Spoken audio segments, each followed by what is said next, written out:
ڈاکو ہے جس کا نام فضیل ابن عیاض ہے. اللہ اکبر. ڈکیتی کا عالم یہ ہے کہ علاقے کا علاقہ فضیل کے نام سے ڈرتا ہے.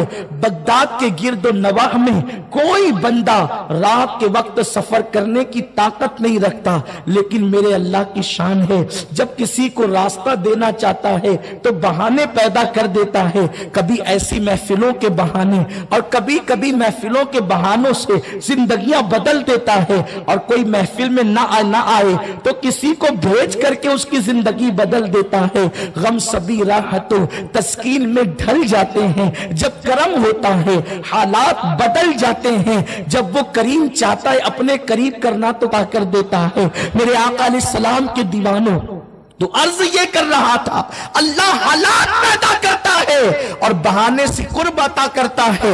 اللہ اکبر. فضیل کی ڈکیتی کے چرچے بہت دور دور تک ہے اور کوئی جانے کی ہمت نہیں کرتا. ایک قافلہ آیا ہے اور وہ لوگ جانے کی تیاری کرتے ہیں، لیکن اس میں ایک قرآن کی آیت پڑھنے والا آیت پڑھ رہا ہے. کیا اب بھی وہ وقت نہیں آیا کہ مومنوں کے دل اللہ کی بارگاہ میں جھک جائیں؟ بس ایک آیت نے اثر کر دیا دل پر اور فضیل پکارنے لگے. بالکل وہ وقت آ گیا ہے، بالکل وہ وقت آ گیا ہے. سینکڑوں کی جان لینے والا فضیل، سینکڑوں کو قتل کرنے والا فضیل توبہ کے لیے کہاں خانہ کعبہ نہیں، توبہ کے لیے کہاں کسی مقبول بندے کی چوکھٹ نہیں، بلکہ جہاں کھڑا ہے وہیں سچے دل سے دو آنکھ میں آنسو آ گئے اور دل لرزنے لگا اور یوں کہتا ہے وہ وقت آ گیا، وہ وقت آ گیا، وہ وقت آ گیا. توبہ توبہ توبہ. بس توبہ کرنی ہے، اللہ کی بارگاہ میں اپنے گناہوں سے معافی طلب کرنی ہے. اور فضیل نے توبہ کی. چند قدم آگے بڑھے، آ کر کے ساتھی کہتے ہیں لوٹنا نہیں ہے قافلے کو، کہ میں توبہ کر چکا ہوں. اور توبہ کا مطلب یہ ہے کہ جیسے تھن سے دودھ نکلنے کے بعد اسی سوراخ سے دودھ کے قطرے واپس نہیں جا سکتے، ایسے گناہ سے توبہ کرنے والا پھر گناہ کی طرف نہ جائے. چہرے سے آنسو نکلنے کے بعد جو آنکھ سے آنسو چہرے پہ آتے ہیں، دوبارہ اسی رستے سے پھر آنکھ کے اندر آنسو نہیں جا سکتا. اسی طرح گنہگار گناہ سے توبہ کرنے کے بعد اسی راستے نہ جائے.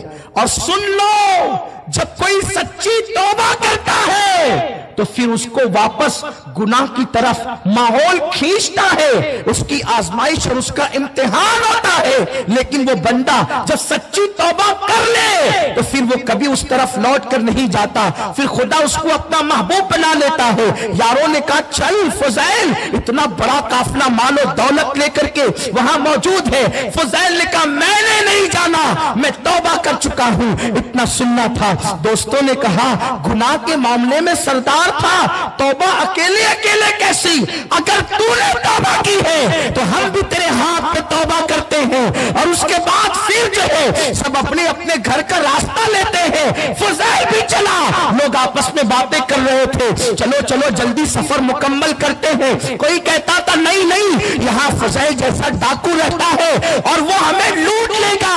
فضیل کا اصول یہ ہے، وہ یوں ہی نہیں لوٹتا، وہ پہلے قتل کرتا ہے اور اس کے بعد لوٹتا ہے. اس کا اصول یہ ہے، اگر بغیر قتل کے لوٹ لوں، بغیر مار پیٹ کے لوٹ لوں، یہ تو بغیر محنت کی کمائی ہوگی. اس لیے پہلے ماروں گا پھر لوٹوں گا، پہلے قتل کروں گا پھر لوٹوں گا. اس لیے نہ جانا، مال بھی جائے گا، جان بھی جائے گی.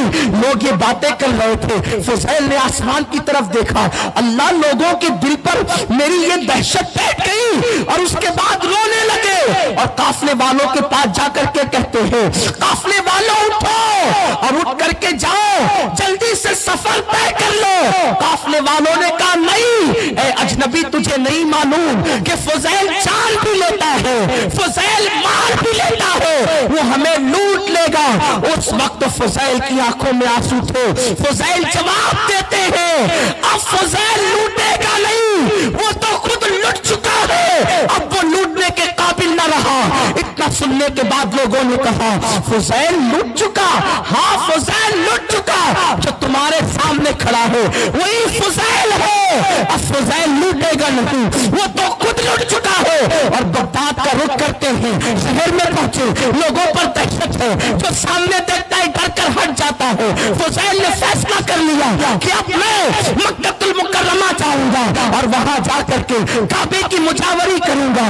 کعبے کی مجاوری کی ہے، اور فضیل نے جب علم حدیث پر محنت کی، 2 لاکھ حدیثیں زبانی یاد کر لی فضیل ابن عیاض نے، اور اللہ نے وہ مرتبہ عطا کیا کہ اللہ اکبر۔ فضیل ابن عیاض جب دنیا سے گئے تو بزرگوں نے فرمایا آج دنیا سے اللہ کا خوف اٹھ گیا۔ فضیل نہیں اٹھا، اللہ کا خوف اٹھ گیا۔ اس تقوی میں آپ نے زندگی گزاری، غریب نواز کے پیروں کے پیر بن گئے، غوث الاعظم دستگیر کے پیروں کے پیر بن گئے۔ التائبون، سچی توبہ۔